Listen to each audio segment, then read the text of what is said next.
할렐루야. 오늘은 디모데후서 1장에서 4장을 살펴보도록 하겠습니다. 먼저 지도를 보시면서 디모데후서가 기록된 배경에 대해서 살펴보시도록 하겠습니다. 이 지도는 사도행전에 기록되어 있지는 않지만 바울의 5차 전도 여행의 동선을 나타낸 지도입니다. 로마의 감옥에 1차 수용되어 있었던 바울은 2년여 가택연금을 당한 상태에서 하나님 나라 복음을 담대하게 증거하고 가르칩니다. 그리고 감옥에서 풀려나서 지금의 스페인이죠.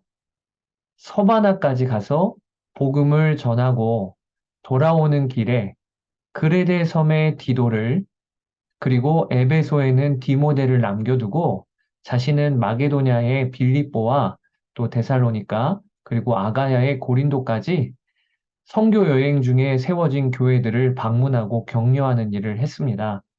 그러다가 바울과 그 일행은 니고볼리라고 하는 곳에서 로마에 의해서 2차로 체포되어졌다고 전해집니다. 그리고 로마로 압송되어집니다. 1차 투옥 때와는 달리 로마 안에서 상황이 참 좋지 않았어요. 기독교인들을 향한 적대감은 극에 달해 있을 때입니다. 로마의 네로 황제는 기독교인들을 로마 화재의 원인으로 지목하고 그들을 말살하려고 할 그때에 바울은 좁고 추운 마메틴 감옥, 돌감옥인데요. 갇혔다고 전해지고 있습니다. 이 과정에서 아시아의 모든 사람들은 바울의 곁을 떠나는 이들이 생기고 배교하는 이들도 생기기 시작합니다. 오직 누가만이 그의 곁을 지키고 있었다고 요 디모데후서 4장 11절에 기록이 되어집니다. 그러니 바울의 심정은요, 쉽지 않고 외로운 마음이었을 것입니다. 이제 바울은 30여 년의 선교 여정의 마지막이 다가왔음을 직감하고 있었을 것입니다. 그때 자신의 사랑하는 영적인 아들이자 제자인 디모데에게 고난과 박해 중에도 담대하게 복음을 전할 것과 믿음과 의로움 가운데 굳게 설 것을 부탁을 합니다. 그리고 마지막으로 감옥에서 필요한 외투와 책을 가져다 줄 것과 또 마가와 디모데가 함께 오기를 바란다 라고 하는 개인적인 요청이 담겨 있는 편지를 쓴 것이 디모데 후서입니다. 이 디모데 후서는요, 성경의 배치 순으로는 디모데 전서 다음에 있습니다. 디모데 전서, 후서, 그리고 디도서, 빌레몬서까지 이렇게 바울 서신이 마무리가 되는 것이죠. 그러나 기록 순서로는요, 빌레몬서가 바울의 4차 전도 여행 때 1차 로마 감옥에 있었을 때 쓴 옥중 서신으로 제일 먼저 쓰여졌고요. 그리고 디모데 전서와 후서와 디도서는 바울의 목회 서신으로 분류하는데 이 목회 서신들은 바울의 5차 전도 여행 때 기록한 것이라 우리가 추정을 하게 됩니다. 그리고 기록 순서로는 디모데 전서, 그리고 디도서, 마지막이 디모데 후서로 바울이 기록했다고 볼 수가 있습니다. 즉, 오늘 우리가 살펴볼 디모데 후서는요, 바울의 마지막 기록 서신이라 여러분은 이렇게 이해하시면 되겠습니다. 자, 이제 디모데 후서의 구조를 살펴보실까요? 디모데 후서는 이렇게 1장은 바울의 첫 인사와 당부가 담겨 있고요. 그리고 2장, 3장, 그리고 4장, 8절까지는 본론인데 디모데를 향한 사역 지침을 바울이 주고 있습니다. 그리고 마지막 부분은 바울의 당부의 말씀으로 이렇게 편지가 마무리가 되고 있습니다. 구체적으로 부분을 확인해 보시면 좋겠습니다. 먼저 바울은 디모데에게 이렇게 인사를 하고 있습니다. 하나님의 뜻으로 말미암아 그리스도 예수 안에 있는 생명의 약속대로 그리스도 예수의 사도된 바울은 바울이 편지글 서두에 예수님 안에 생명의 약속이 있다. 이렇게 밝히고 있습니다. 이것은 뭘 반증하고 있는 것이죠? 그가 지금 순교, 죽음의 위기에 바로 앞에 놓여 있다는 것을 반증하고 있는 것이죠. 그러나 바울의 믿음은요, 예수 안에 생명의 약속이 있다. 이렇게 믿고 있는 거예요. 그러면서 바울은 하나님이 우리에게 주신 것은 두려워하는 마음이 아니다. 그러므로 어려움 중에도 주 예수를 담대히 증언하라고 바울은 권면하고 있는 거예요. 그리고 또 오직 하나님의 능력을 따라 복음과 함께 고난을 받으라. 이 디모데후서의 가장 중요한 핵심 주제입니다. 복음과 함께 고난을 받으라. 그런데 이 말씀은 그렇게 하라고 노력하라는 게 아니고요. 하나님이 그럴 능력을 주신다는 거예요. 그게 디모데후서의 아주 중요한 주제입니다. 생명의 주님이 함께 하시고 하나님이 능력을 주시니 고난 중에도 담대하게 복음을 전하고 믿음의 길을 굳건히 걸으라 라고 하는 것이 사랑하는 영적인 아들 디모데에게 주시는 바울의 핵심 권면인 것입니다. 자, 그리고 2장에 들어서서 바울은 디모데에게 여러 사역의 지침을 주시는데요. 무엇이라고 말씀하고 있냐면 정체성을 분명히 하라는 거예요. 우리는 누구냐? 그리스도 예수의 좋은 병사다. 또 경기하고 달리는 자다. 수고하는 농부이다. 다 이게 어떤 이미지냐면 병사는요, 고난이 오고 어려움이 와도요, 내가 병사기 때문에 당연한 것이라고 여기고 승리하기를 오늘도 갈망하며 병사의 복무를 다합니다. 또 경기하는 자도 괴롭고 힘들어도 극복하고 넘어서는 게 경기하는 자의 자세지요. 수고하는 농부도 땀 흘리고 어려워도 씨앗을 심는 게 농부이죠. 그래서 언젠가는 열매를 맺게 되는 것이니까요.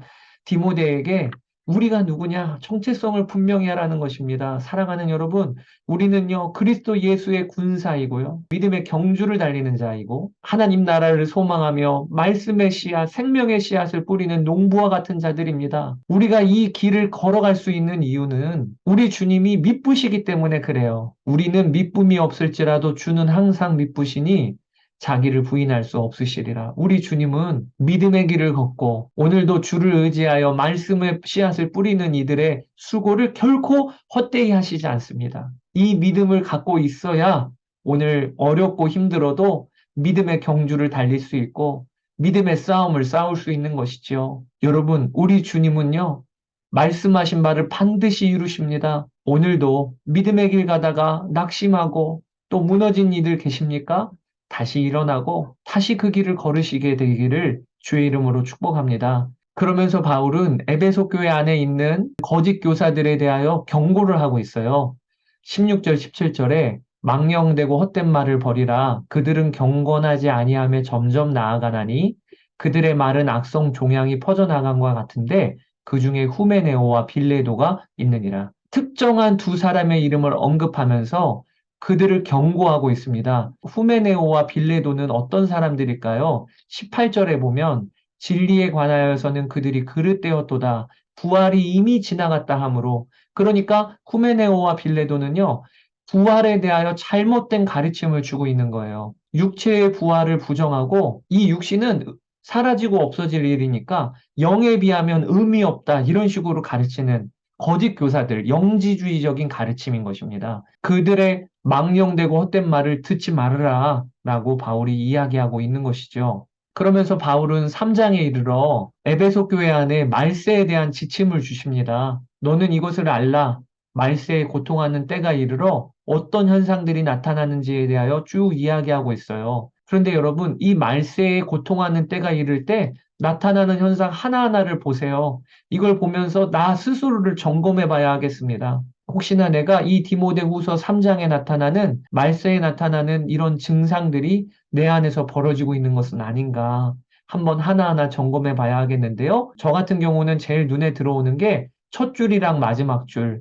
사람들이 자기를 사랑하며 예수님을 믿고 따른다고 하면서도 여전히 내 중심, 내 생각대로 또 자기를 사랑하는 일에만 늘 신경 쓰며 살았던 것은 아닌가 돌아보아야 하겠고요. 또 마지막 줄에 경건의 모양은 있으나 경건의 능력은 부인하니 열심히 신앙생활은 하고 교회 활동은 하지만 경건의 능력이 없고 마음의 중심에 하나님을 사랑하는 것이 없는 것 아닌가 한번 진지하게 자신을 점검하고 되돌아봐야 하겠습니다. 바울은 이 같은 자들에게서 내가 돌아서라 이렇게 말씀해주고 있습니다. 그리고 바울은 이어서 그들 중에 남의 집에 가만히 들어가 어리석은 여자를 유인하는 자들이 있으니 라고 에베소 교회 안에 일어나고 있는 이단들의 현상에 대하여 경계를 하고 있는데요. 바울은 그들의 가르침을 경계하라고 짚어주고 있습니다. 그러면서 얌네와 얌브레가 모세를 대적한 것 같이 그들도 진리를 대적하나니 그들의 어리석음이 드러날 것이다. 여기 얌네와 얌브레는 모세가 하나님의 지팡이를 들고 애굽으로 들어가지 않습니까? 그때 지팡이를 땅에 던지니까 뱀이 됐을 때 바로의 술사들이 동일하게 그걸 흉내를 내죠. 그 바로의 술사의 이름이 얀네와 얌브레라고 성경에는 기록되어 있지 않지만 유대인들이 그 당시에 보았던 아람어 성경에는 두 술사의 이름이 얀네와 얌브레로 기록되어져 있었습니다.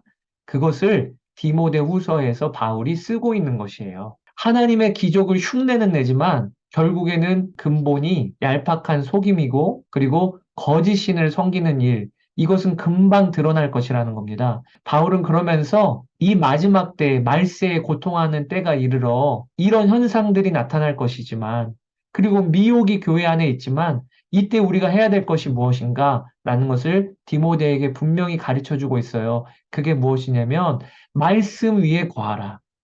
그리고 말씀을 전파하라. 이게 교회의 지도자인 디모데에게 주는 바울의 권면인 것입니다. 너는 배우고 확신한 일에 거하라. 성경은 구원에 이르는 지혜가 있게 하느니라. 또 너는 말씀을 전파하라. 때를 얻든지 못 얻든지 항상 힘쓰라. 전도자의 직무를 다하라. 사랑하는 여러분, 바울이 디모데에게 또 에베소 교회에게 한 권면을 우리가 오늘 붙잡아야 하겠습니다. 말세에 고통하는 때가 이르러 두려워하고 우왕좌왕하고 그러면 안 됩니다. 또 여러 이단들에 흔들릴 일이 아닙니다.